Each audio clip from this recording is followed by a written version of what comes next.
Science fiction, a world where we can step outside reality in order to look at the implications of technology's achievements, where we can speculate about what the future holds for society.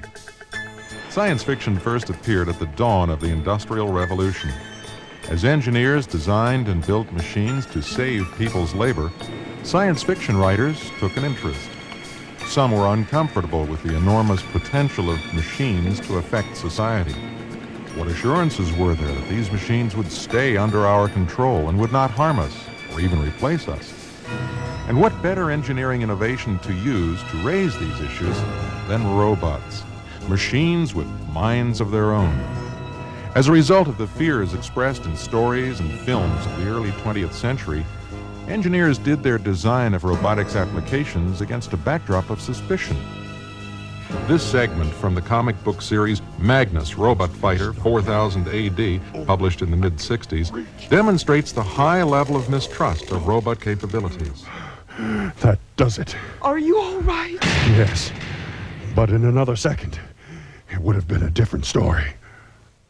The reality of contemporary industrial robotic engineering has been very different. Robots have brought about more productive manufacturing lines and greater quality assurance. Their use has saved people from having to work in hot, toxic, or otherwise dangerous environments. Automated production lines using robots are chalking up an admirable safety record. However, industrial robots have injured people, and injuries may occur more frequently as the number of working robots increases. In at least one case in 1984, a worker was killed. The victim entered the working range of the robot, presumably to clean up scrap metal that had accumulated on the floor. The work cell control systems did not sense his presence, and as a result, the worker was pinned between the back end of the robot and a steel safety pole. His heart stopped. No matter how automated a manufacturing line is, there are sure to be workers around who must be protected. Line operators.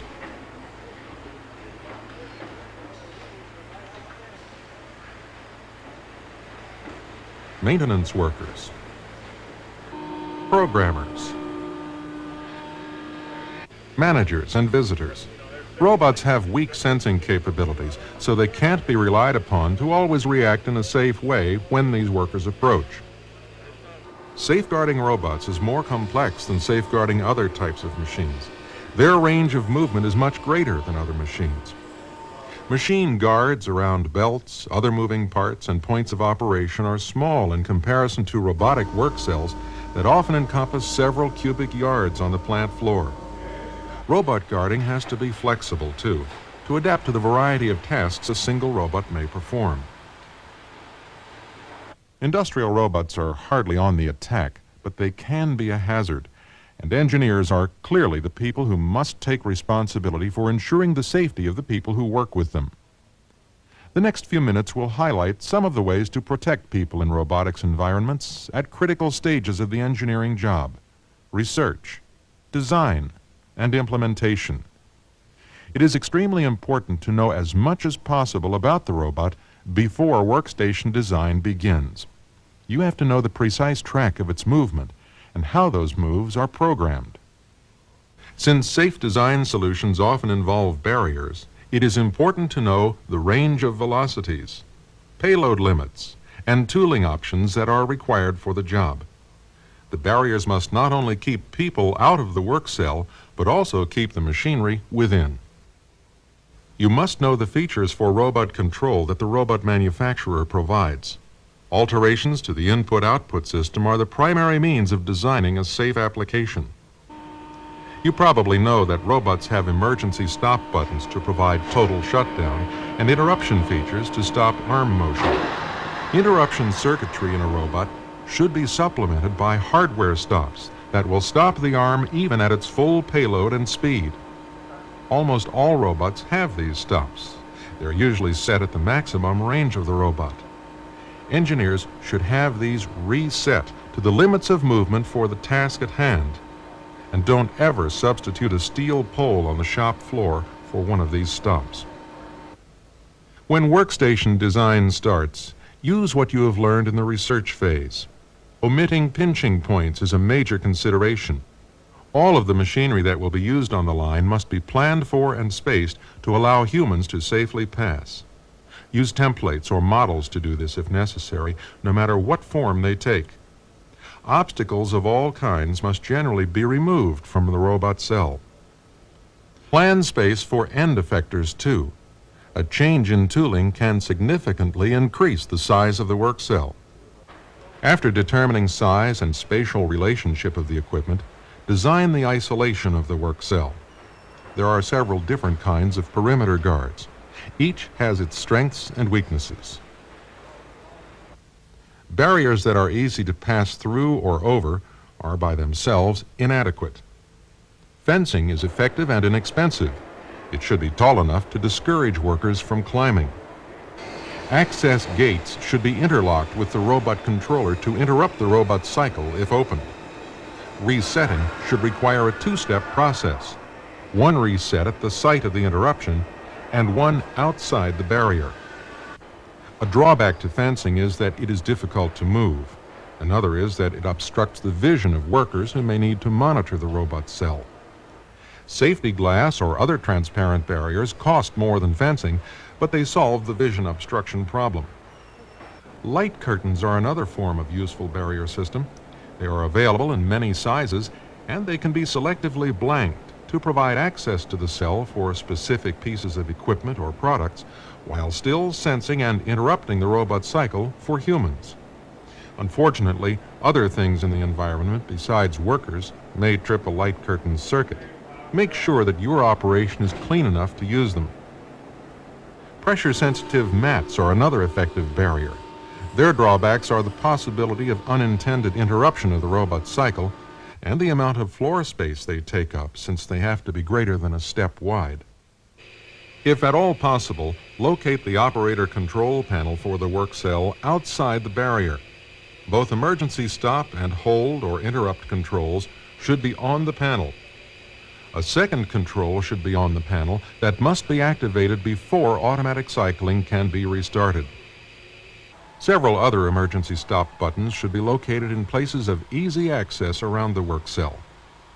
The key to successful use of these barrier devices in your design is redundancy. At this facility, all the cells are guarded by interlocked doors that automatically interrupt the robot when the micro switches are tripped. Warning lights are used to alert workers to problem situations. The operator control panel allows total control of the cell from outside. There is a total line shutdown pull cord system that has a cord drop over each workstation. Each one will shut down the entire line.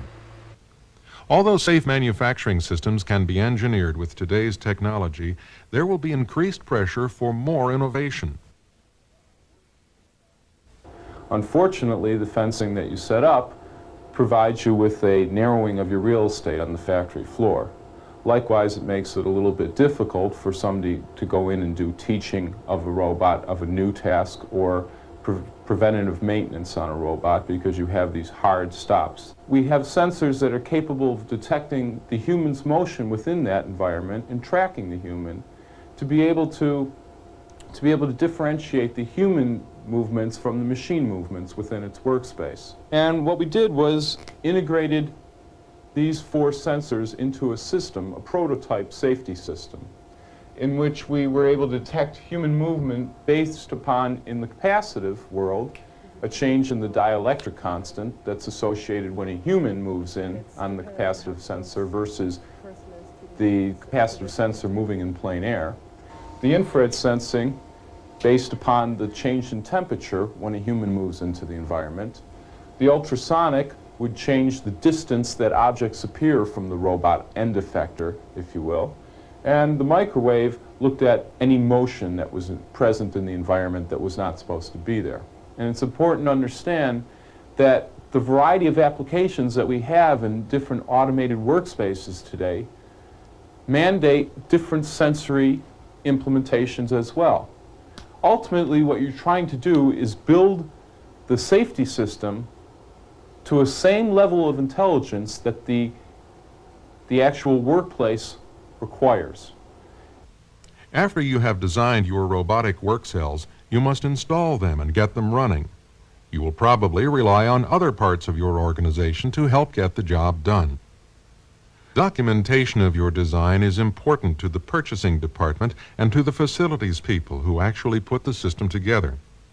Complete documentation details the results of your planning. It ensures that the robots are adapted to your own requirements, including the cell barrier systems.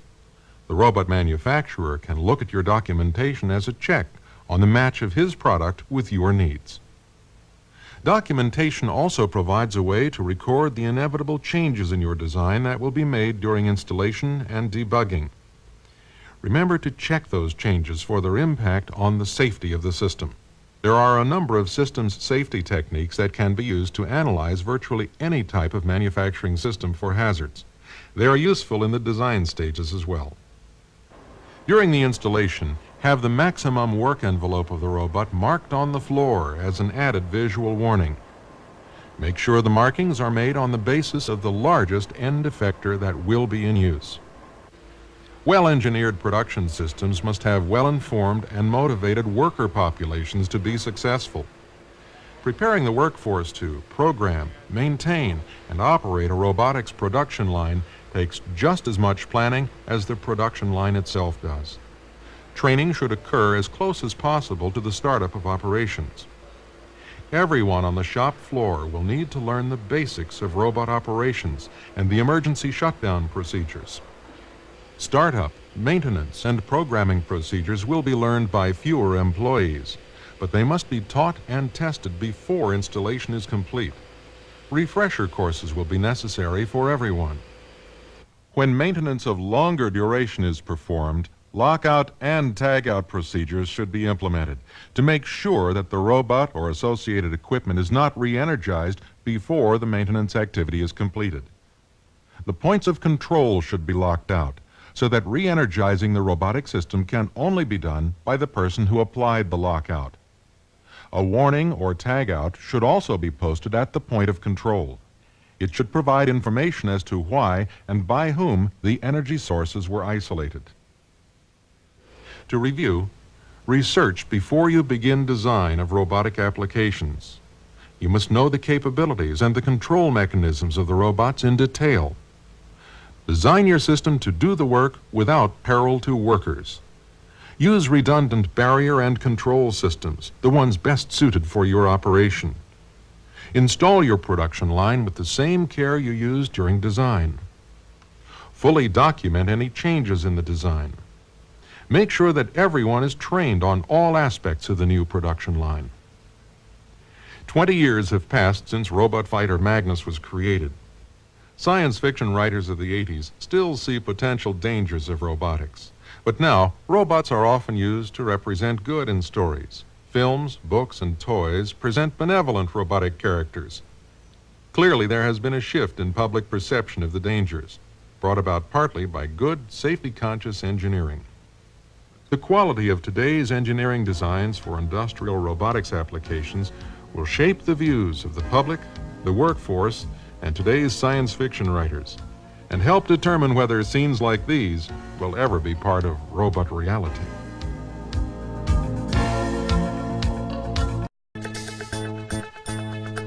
Science fiction, a world where we can step outside reality in order to look at the implications of technology's achievements, where we can speculate about what the future holds for society.